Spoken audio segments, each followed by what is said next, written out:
United breweries के management से बातचीत होगी। कंपनी के जून तिमाही के नतीजे मजबूत रहे हैं। सालाना वॉल्यूम ग्रोथ 11% रही है। मार्केट शेयर में भी इजाफा हुआ है। आय करीब 15.8%। मुनाफे में सालाना देखें 5.9% के आसपास का इजाफा हुआ है, लेकिन मार्जिन पर हल्का दबाव देखने को मिला है। मैनेजमेंट से नतीजों के हर पहलू पर बातचीत होगी। ग्रोथ आउटलुक पर सवाल होंगे। चर्चा करेंगे प्रीमियम पोर्टफोलियो से ग्रोथ को आखिर कितना सपोर्ट मिला है। और हमारे साथ यूनाइटेड ब्रूअरीज के एमडी सीईओ विवेक गुप्ता भी जुड़ गए हैं। विवेक, हाय आफ्टरनून, स्वागत है आपका कॉर्पोरेट कनेक्शन में। और नंबर्स रेवेन्यू फ्रंट पे काफ़ी strong, volume growth year on year भी काफ़ी मजबूत हमने देखी है, लेकिन अब सवाल ये है कि बाकी तिमाहियों में इस स्ट्रेंथ को कैसे आप सस्टेन करेंगे। और डबल डिजिट रेवेन्यू ग्रोथ क्या एक फेयर एस्टिमेट हो सकता है हमारी तरफ से पूरे FY26 के लिए? देखिए, ये जो क्वार्टर है ये बहुत ही अच्छा रिजल्ट है हमारा। हमने 11% वॉल्यूम ग्रोथ और 16% सेल्स ग्रोथ किया है। लेकिन इसमें एक फैक्टर है जो मैं आपको बताना चाहता हूं कि पिछले साल इस समय जनरल इलेक्शंस थे और काफी जगह उससे हमारा सप्लाई डिस्टर्ब हुआ था। सो थोड़ा सा इस ग्रोथ में हमारी मेहनत भी है और थोड़ा पुराना बेस भी है। आगे जाके हम लोग अभी भी एक्सपेक्ट करते हैं कि जो कैटेगरी है वो 6 या 7% वॉल्यूम ग्रोथ करेगा। ये कैटेगरी में पोटेंशियल बहुत है, लेकिन उसके लिए कुछ स्टेट गवर्नमेंट्स को एक्साइज पॉलिसी में बियर के टैक्स को कम करना पड़ेगा, क्योंकि बियर एक ऐसी ड्रिंक है जिसमें अगर अफोर्डेबल नहीं है तो लोग जो है वो कंट्री लिकर या फिर हार्ड लिकर की तरफ भागते हैं। तो हमने अभी भी देखा है कि कुछ स्टेट्स ऐसी हैं जैसे कर्नाटका, राजस्थान, वेस्ट बंगाल, जहां पे बियर की कैटेगरी डबल डिजिट डाउन है और कुछ स्टेट्स हैं जहां पे कैटेगरी डबल डिजिट अप है। तो जितनी ज्यादा स्टेट्स की पॉलिसी बियर को अफोर्डेबल बनाएंगी, उतना ही बियर का पोटेंशियल आगे बढ़ेगा। गुप्ता जी, आपके प्रीमियम पोर्टफोलियो पर बात करना चाहते हैं, जहां पे स्ट्रॉन्ग वॉल्यूम ग्रोथ लगभग 40% के आसपास हमने देखी है और ये एस्टिमेट्स को भी बीट करता हुआ एक आंकड़ा है। अब इसके पीछे, इस ग्रोथ के पीछे क्या क्या जिम्मेदार रहेंगे फैक्टर्स जो आप बता सके? इस पूरे सेगमेंट में जो ग्रोथ अभी देखी गई है वो आगे भी कितना परफॉर्म करेगी? प्रीमियमाइजेशन के टारगेट्स अब इसी की बदौलत FY26 के लिए आपने क्या तय किए हैं? नहीं, आपने बिल्कुल सही बताया। ये हम लोग पिछले 7 से 8 क्वार्टर में प्रीमियम पे बहुत फोकस कर रहे हैं। काफी फंडामेंटल काम हुआ है। सबसे पहले तो हमारा जो ब्रांड है अल्ट्रा और अल्ट्रा मैक्स, वो जहां पे भी हम उसको एक्सपैंड कर रहे हैं और लोकलाइज करके और प्रोडक्ट अवेलेबल कर रहे हैं, वो ग्राहकों को बहुत पसंद है और उसमें जो ग्रोथ है वो बहुत ही हाई ग्रोथ हो रहा है। दूसरा, हमारी जो इंटरनेशनल इनोवेशन है, हेनिकन सिल्वर और एम्स्टल ग्रैंडे, उसका भी इनिशियल रिस्पांस बहुत ही जबरदस्त है। तो अभी हमारा जो पोर्टफोलियो है, जो ब्रांड्स है, जो क्वालिटी है उन ब्रांड्स की, और जो अवेलेबिलिटी है, और जो हम काम कर रहे हैं अपने कूलर पेनिट्रेशन को बढ़ाने के लिए, बिकॉज बियर जो है वो ठंडी बिकती है और ठंडी ही अच्छी लगती है और काफी दुकानों में बियर के चिलर्स नहीं है। तो अभी इस साल हमने इतने कूलर प्रोवाइड किए हैं जो कि हम पूरे पिछले साल पूरे साल में नहीं प्रोवाइड कर पाए। सो ये सब कारण से प्रीमियम बिजनेस हमारा काफी ग्रो कर रहा है और हमारा गोल है कि हम एटलीस्ट अगले साल भी इसको 30% से ऊपर ग्रो करें।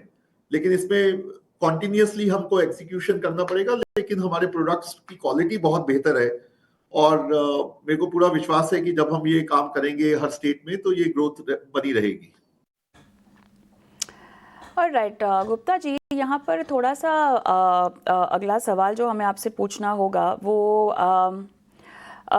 तेलंगाना और आंध्र प्रदेश के लिहाज से पूछना है मुझे, जहाँ पर हमने कुछ एक्साइज ड्यूटी स्ट्रक्चर्स में बदलाव देखे हैं। अब सवाल आपसे ये है कि जिस तरह के ड्यूटी स्ट्रक्चर में बदलाव हुए हैं, क्या आपकी रणनीति भी उसके लिहाज से बदलेगी? एम्स्टल ग्रैंडे जो हमने कर्नाटका में लॉन्च किया है वो अभी बहुत ही, उसको 2-3 हफ्ते ही हुए हैं, तो ये तो मैं सवाल आपको इसका जवाब तो अगले 3 महीने के बाद ही दे पाऊंगा, लेकिन अभी बहुत जल्दी है इसके बारे में बताना। मैंगलोर जो ब्रूअरी है, देखिए हम नेटवर्क ऑप्टिमाइजेशन का काम हमारा चलता रहता है, क्योंकि कुछ स्टेट्स में हम ब्रूअरी एक्स्ट्रा लगा रहे हैं, कुछ स्टेट्स में हम ब्रूअरी को कंसोलिडेट कर रहे हैं। कर्नाटका के अंदर हमने इसको कंसोलिडेट किया है क्योंकि हमारे पास मैसूर में एक ब्रूरी है जिसको हम और एक्सपैंड कर सकते हैं, और उससे जैसे कि आपने बोला उससे हमको नेटवर्क में एफिशिएंसी आएगी और हम अपने कस्टमर्स को अच्छी तरह से सर्व कर पाएंगे।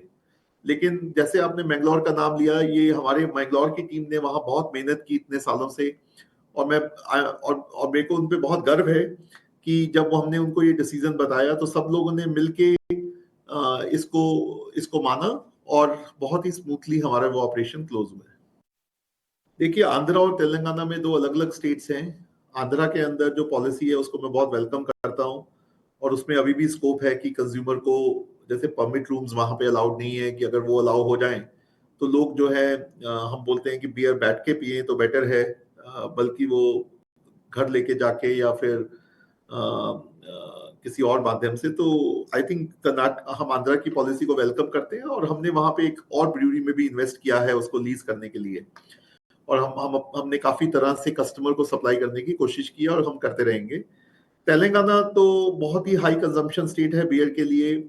तेलंगाना में अभी भी काफी काम है टैक्सेशन को लेके, क्योंकि अभी जो दाम, कंज्यूमर के जो दाम बढ़े हैं उससे कैटेगरी में इम्पैक्ट आया है, और हम कंसिस्टेंटली हम स्टेट गवर्नमेंट के साथ डेटा शेयर करते हैं और उनसे बात करते रहते हैं कि ड्यूटी रैशनलाइजेशन का बहुत स्कोप है तेलंगाना में, जिससे ये बियर का जो मोमेंटम है वो बढ़ता रहेगा। सो हमारी कंपनी हर एक स्टेट बाय स्टेट जाती है और अपने प्लान्स को एडजस्ट करती है ताकि हम कंज्यूमर को अच्छी तरह से सर्व कर सकें। चलिए, यहाँ पर जो सवाल पूछना चाहते हैं, कुछ रिपोर्ट्स कह रही हैं कि महाराष्ट्र जो है लगभग 50 साल पुरानी रेस्ट्रिक्शंस जो है वो लिफ्ट करने पर विचार कर रही है न्यू लिकर शॉप्स को लाइसेंस देने के मामले पर।